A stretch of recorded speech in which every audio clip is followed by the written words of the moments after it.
ആർക്കാണ് ജ്ഞാനത്തിന്റെ ആവശ്യമില്ലാത്തത് അവർക്കൊരിക്കലും ജ്ഞാനം പകരാൻ ശ്രമിക്കരുത്. അത് അവരുടെ മൂഡ് തന്നെ ഇല്ലാതാക്കി കളയും. ഇപ്പൊ നിനക്ക് ഈ കാര്യത്തിലും സംശയം ഉണ്ടാവും, പക്ഷെ ടെൻഷൻ അടിക്കണ്ട. നിന്റെ എല്ലാ സംശയങ്ങളും ഞാൻ ദാ ഇപ്പൊ തന്നെ ക്ലിയർ ചെയ്ത് തരാം.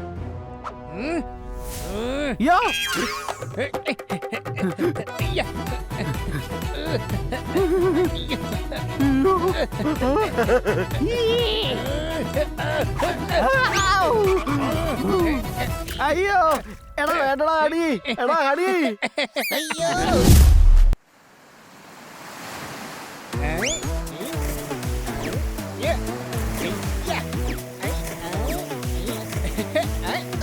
അയ്യോ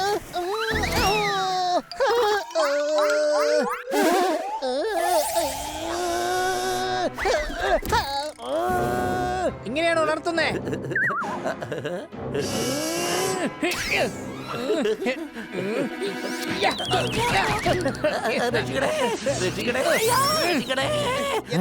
ഈ സോർദാർ ഞാൻ ഉറങ്ങുമ്പോ എന്റെ ദേഹത്ത് കൊണ്ടുവന്ന് വെള്ളം ഒഴിച്ചു. ഇനി ബക്കറ്റ് കണ്ടു കഴിഞ്ഞാ കിടുകിട വിറയ്ക്കുന്ന അവസ്ഥയിലാക്കി മാറ്റും ഞാൻ ഇവനെ. എടാ നിന്റെ തലക്കെന്താ ഭ്രാന്ത് പിടിച്ചോ? കൂട്ടുകാരെ ഇങ്ങനെ തല്ലാൻ പാടുണ്ടോ? അല്ലെങ്കിൽ നീ എപ്പോഴും എന്റെ സൈഡാ നിൽക്കുന്നത്. നീ ഒരിക്കലും എന്റെ കൊച്ചളീനാവില്ല. എനിക്ക് നിന്നോട് വെറുപ്പാണ്. ഇനി മേലെ എന്റെ കണ്ണു കണ്ടുപോലെന്ന് പറഞ്ഞേക്കാം. ടൈ ആണ്. റിച്ച് തന്നെയാണ്.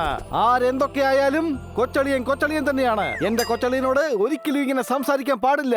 അവന്റെ ഹൃദയം തകർന്നു പോകും. സംശയമുണ്ടോ?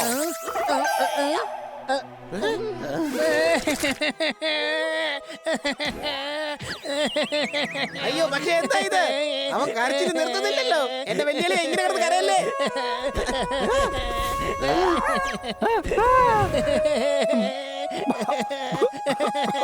സോറി, ഞാൻ എഴുതി പറഞ്ഞു പോയതാണ്. നീ എന്റെ കൊച്ചളിയനാണ് പണി. I love you കൊച്ചളിയാ.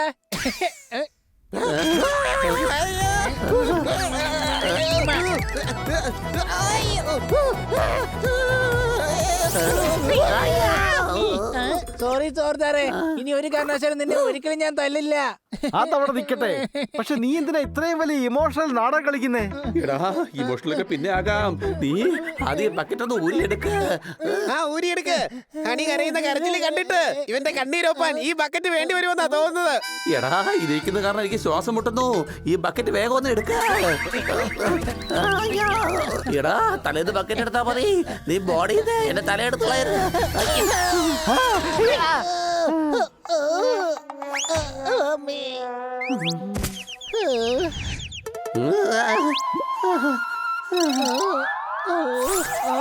തലയിലുള്ള മുഴ കണ്ടില്ലേ? ഇപ്പൊ സോർദാറിനെ കണ്ടു കഴിഞ്ഞാ രണ്ട് കൊക്കുകളുള്ള മുട്ടനാടാണെന്നേ തോന്നുന്നു. സോർദാർ നീ മുമ്പിൽ മാറ്. ഇത് കൊള്ളാലോ. എന്റെ തലയാണ് മുറിഞ്ഞത്. എന്നെയാണ് കളിയാക്കി ചിരിക്കുന്നത്. എന്നിട്ട് ഞാനിപ്പോ മാറണമെന്നോ? ഹണി നീ ഇപ്പൊ പുറത്തേക്ക് പോകും. എടാ ഈ ബണിക്ക് എന്താണ് സംഭവിച്ചത്? അടി കിട്ടിയതിനു ശേഷം കരച്ചിൽ വന്നാ വല്ലാതെ കരഞ്ഞോട്ടേയിരിക്കും. ബക്കറ്റ് വെള്ളം കോരി ഒഴിച്ചതിന് എന്താ ഇത്രയ്ക്ക് ദേഷ്യം? കാര്യം പിടികിട്ടി. എനിക്ക് തോന്നുന്നത് ഇവനെ കൊണ്ട് ഇമോഷൻസ് കൈകാര്യം ചെയ്യാൻ പറ്റുന്നില്ലെന്നാണ്. ഒരു അടി കിട്ടി കഴിഞ്ഞാൽ അങ്ങനെയൊക്കെ സംഭവിക്കാറുണ്ട്. ഞാൻ കുറച്ച് ദിവസം മുമ്പ് ഒരു ബുക്കിൽ വായിച്ചായിരുന്നു. എന്ന് വെച്ചാ എന്തെങ്കിലും ഒരു ഫീലിംഗ്സ് ഉണ്ടായാൽ അത് അതിന്റെ എക്സ്ട്രീം ലെവൽ വരെ പോകുമെന്ന്. ഇതൊരു സൈക്കോളജിക്കൽ പ്രോബ്ലമാണ്. മറ്റാർക്കും ചെയ്യാൻ കഴിയാത്തത് പോപ്പട്ട് ദി ഗ്രേറ്റിന് ചെയ്യാൻ കഴിയും. ഇതുപോലെയുള്ള സിറ്റുവേഷൻസിനെ പോപ്പട്ട് ദി ഗ്രേറ്റിന് പുഷ്പം പോലെ കൈകാര്യം ചെയ്യാൻ കഴിയും. സംശയമുണ്ടോ? തീർന്നോ? പോയാലോ? കൂട്ടുകാരോടൊത്ത് കോളേജിൽ കളിക്കുമായിരുന്നു ഹോക്കി. ഹണി കേൾക്ക്, ഞാൻ ഇന്ന് പുതിയ കവിത ഉണ്ടാക്കി. ഹണി കൈ ഞാനെന്തിനാ ഈ ബോറ് കവിത കേൾക്കുന്നേ? ഞാനിങ്ങനെ കവിതയെ മാത്രമല്ല ഖന്ന സാറിനെ മുഴുവനായിട്ടാ ഇൻസൾട്ട് ചെയ്യുന്നത്. പൂച്ചകളെ ഹിന്ദി പറയും ബില്ലി. അയ്യോ ഇത്ര അപമാനിക്കുന്നത് അത്ര നല്ല കാര്യമല്ല. സോറി കന്നാ സാറേ, സോറി കിറ്റി. ഹണിക്ക് അവന്റെ ഇമോഷൻസ് കൺട്രോൾ ചെയ്യാൻ പറ്റുന്നില്ല. നമ്മുടെ അംബാനി ഇറക്കിയ പുതിയ അടവാണ് ജിയോ. ഇവരിത് കൺട്രോൾ ചെയ്യാൻ കഴിയില്ലെങ്കിൽ അത് നമ്മളെ ഒരുപാട് ഹേർട്ട് ചെയ്യും. Excuse me, let Popat the great handle this. Honey, emotion എന്ന് വെച്ചാൽ എന്താണ്? നമ്മുടെ ഉള്ളിലുള്ള ഫീലിംഗ്സ് ആണ്. മനുഷ്യന് ഭൂകമ്പത്തെയോ സുനാമിയെയോ കൺട്രോൾ ചെയ്യാൻ കഴിയില്ല. പക്ഷെ ഇമോഷൻസ് കൊണ്ട് കൺട്രോൾ ചെയ്യാൻ കഴിയൂ. Will power. സംശയമുണ്ടോ? ആദ്യത്തെ കാര്യം ഞാൻ മനുഷ്യനല്ല പൂച്ചയാണ് മിസ്റ്റർ പോപ്പട്ട് ദ ഗ്രേറ്റ്. പിന്നെ രണ്ടാമത്തെ കാര്യം എനിക്ക് ജ്ഞാനത്തിന്റെ ആവശ്യമില്ല. ഇനി ഞാൻ നിനക്ക് ജ്ഞാനം തരാം. ആർക്കാണോ ജ്ഞാനത്തിന്റെ ആവശ്യമില്ലാത്തത് അവർക്കൊരിക്കലും ജ്ഞാനം പകരാൻ ശ്രമിക്കരുത്. അത് അവരുടെ മൂഡ് തന്നെ ഇല്ലാതാക്കി കളയും. ഇപ്പൊ നിനക്ക് ഈ കാര്യത്തിലും സംശയം ഉണ്ടാവും, പക്ഷെ ടെൻഷൻ അടിക്കണ്ട. നിന്റെ എല്ലാ സംശയങ്ങളും ഞാൻ ദാ ഇപ്പൊ തന്നെ ക്ലിയർ ചെയ്ത് തരാം. യാ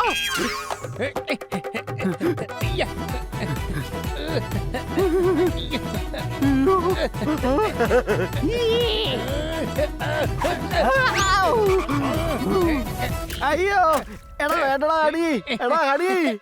അയ്യോ നീ എന്താടാ ഈ ചെയ്യുന്നേ? ഇവൻ കുറെ നേരമായിട്ട് പിച്ചും പയ്യും പറയുമായിരുന്നില്ലേ, അതുകൊണ്ട് ഇവനെ ഭ്രാന്താശുപത്രി കൊണ്ട് ഷോക്ക് അടിപ്പിക്കാൻ പോവാ ഞാൻ. എടാ അവന് ശ്വാസം മുട്ടും, നീ അവനെ വിട്.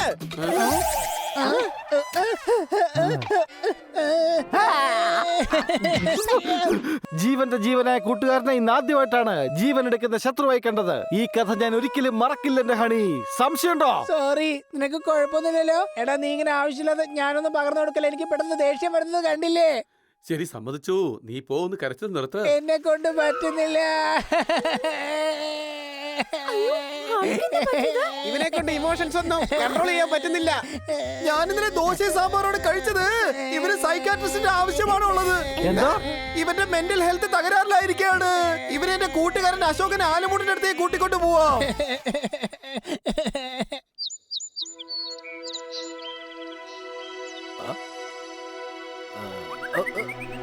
കൊത്തി കൊത്തി മീന് കൊത്തി. അയ്യോ കയ്യിൽ മുള്ളു കുത്തി.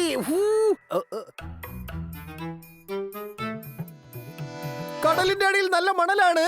ഇതെന്റെ ഫ്രണ്ട് സൈക്കാട്രിസ്റ്റ് ആണ്. അടികൈ മുള്ളു കുത്തി. അയ്യോ മുള്ളു കുത്തിക്കൊണ്ടേ. പറഞ്ഞോളൂ, നിങ്ങളുടെ പ്രോബ്ലം എന്താണ്? പ്രോബ്ലം നിങ്ങൾക്കല്ലേ, നിങ്ങളുടെ കയ്യിലല്ലേ മുള്ളു കുത്തിക്കൊണ്ടത്. ഓ അത് ശരി, അപ്പൊ ഇതാണല്ലേ പേഷ്യന്റ്.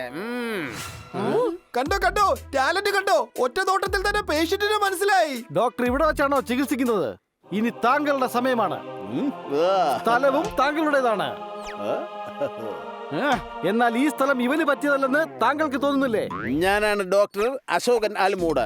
പേഷ്യന്റെ മനസ്സിലെ രോഗമെന്ന ആലുകൾ ഞാൻ പിഴുതെടുക്കാറുണ്ട്. കാരണം എന്റെ ക്ലിനിക്കിൽ വരുന്നവരെ പേഷ്യന്റ് ആയിട്ട് ഞാൻ ഫീൽ ചെയ്യാറുള്ളൂ.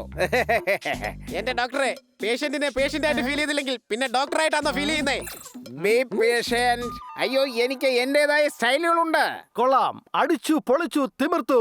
എല്ലാവരുടെയും സ്റ്റൈലുകൾ വ്യത്യസ്തം തന്നെയാണ്. പക്ഷെ രോഗികളെ ഭേദമാക്കുന്ന സ്റ്റൈലാണ് ഏറ്റവും നല്ല സ്റ്റൈലായി അംഗീകരിക്കപ്പെടുന്നത്. സംശയമുണ്ടോ? ഓഹോ, അപ്പൊ രണ്ട് പേഷ്യൻസ് ഉണ്ടല്ലേ? ഒരു കേറ്റ് ഒരു പാരറ്റ്.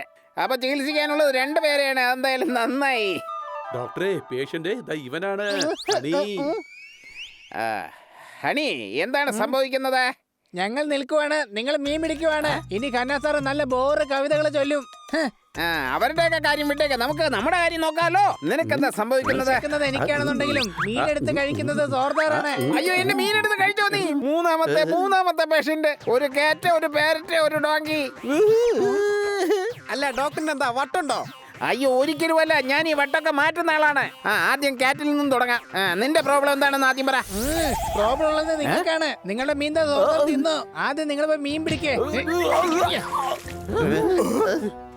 അയ്യോ ഞാൻ നീന്താ പഠിച്ചിട്ടില്ലേ. ആരെങ്കിലും എന്നെ രക്ഷിക്കണേ.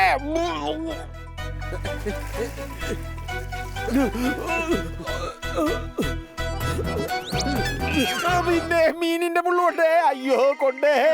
നിങ്ങളോട് എന്താ മീന് വല്ല ശത്രുതയുണ്ടോ? ആദ്യം നിങ്ങൾ നിങ്ങളുടെ പ്രോബ്ലം സോൾവ് ചെയ്യേ, എന്നിട്ട് ചികിത്സിച്ചാൽ മതി.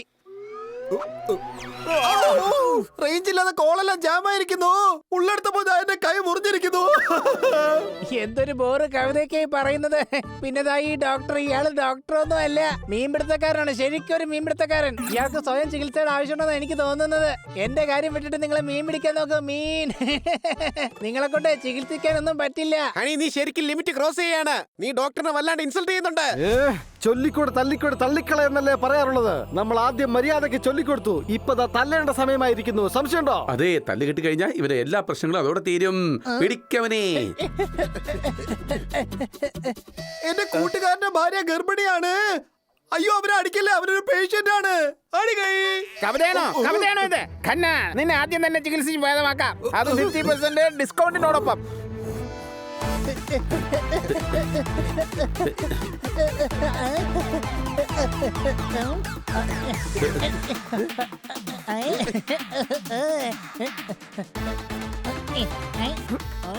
നീയാണ് എന്നെ പിടിക്കാൻ പോകുന്നേ. ഒരു കൂട്ടുകാരൻ ആപത്തിൽപ്പെട്ട് കഴിഞ്ഞാ മറ്റൊരു കൂട്ടുകാരന്റെ സഹായം വേണ്ടി വരും.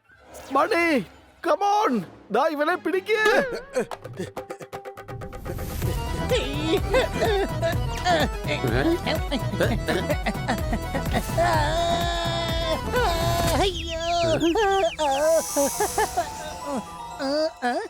ഞാൻ പിടിച്ചു. അവനെ വിടരുത്. ഇന്ന് എന്റെ ഇമോഷൻസും എനിക്ക് കൺട്രോൾ ചെയ്യാൻ കഴിയുന്നില്ല. ഇത് നീ നന്നാവാൻ വേണ്ടിയാ ഹണി. ഇത് കിട്ടിക്കഴിയുമ്പോ നീ തന്നെ നന്നായിക്കോളും. സംശയമുണ്ടോ? അയ്യോ, നീ എന്തിനാ എന്നെ ഇങ്ങോട്ട് തല്ലുന്നത്? അത് നിന്റെ കയ്യിലിരിപ്പ് കൊണ്ടാണ്. നീ എല്ലാവരെയും അപമാനിക്കുകയാണ്. ഇനി ജീവിതകാലം മുഴുവൻ ഞങ്ങൾ വീടിനുള്ളിലെ റൂമിൽ നിന്നെ അടച്ചിടും. നീ അവിടെയുള്ള കസേരയിൽ തന്നെ ഇരുന്ന് വയസ്സായി പോകും. നിന്റെ ശബ്ദം പോലും നിന്റെ ഈ തൊണ്ടയിൽ നിന്ന് പുറത്തു വരില്ല. അയ്യോ.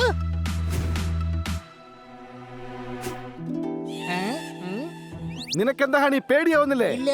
നീ ഇനി ഇങ്ങനെ തന്നെ തുടങ്ങുവാണെങ്കിൽ നാട്ടുകാരെല്ലാം കൂടി നിന്നെ തല്ലിക്കൊല്ലും. നോക്കിക്കോ. കണ്ടോ, ആ. ഇത്രയും തല്ല് കെട്ടിയിട്ട് അവൻ കരയുന്നില്ല. അല്ല, നിങ്ങളുടെ തലയ്ക്ക് എന്താ വട്ട് പിടിച്ചോ? സ്വപ്നത്തിൽ തല്ലി കിട്ടി കഴിഞ്ഞാ ആരാ കരയുന്നത്? ദാ നോക്ക്, തലയിൽ മുഴ. ഇപ്പൊ ചിരിക്കേ. ജോർദാറെ, നിന്റെ തല മുറിഞ്ഞതിന് ഞാൻ ചിരിക്കണമെന്നാണോ? നിങ്ങളൊക്കെ ഞാനൊരു ഇമോഷണലിസ്റ്റ് ആണെന്നാണോ കരുതിയിരിക്കുന്നത്? അയ്യോ കൂട്ടുകാരെ, ദാ ഇവ ശരിയായി. എനിക്ക് കുഴപ്പമൊന്നുമില്ല. പക്ഷെ നിങ്ങൾ ഏതെങ്കിലും സൈക്കാട്രിസ്റ്റിനെ കാണേണ്ടി വരും. എന്ത്? പിന്നെ അല്ലാതെ പിച്ചുമ്പയും പറയുന്നത് കേട്ടില്ലേ? മാറി നിക്ക്, എനിക്ക് വീട്ടിലേക്ക് പോകണം. ഇവനിപ്പോ പഴയതുപോലെ ആയല്ലോ. പക്ഷെ ഞാനായിട്ടില്ല. ഇതെല്ലാം കണ്ട് എന്റെ മെന്റൽ ഹെൽത്തിന് പ്രോബ്ലം ആയെന്നാ തോന്നുന്നേ. എന്നെ വേഗം ഏതെങ്കിലും സൈക്കാട്രിസ്റ്റിന്റെ അടുത്ത് എത്തിക്കോ. സംശയമുണ്ടോ?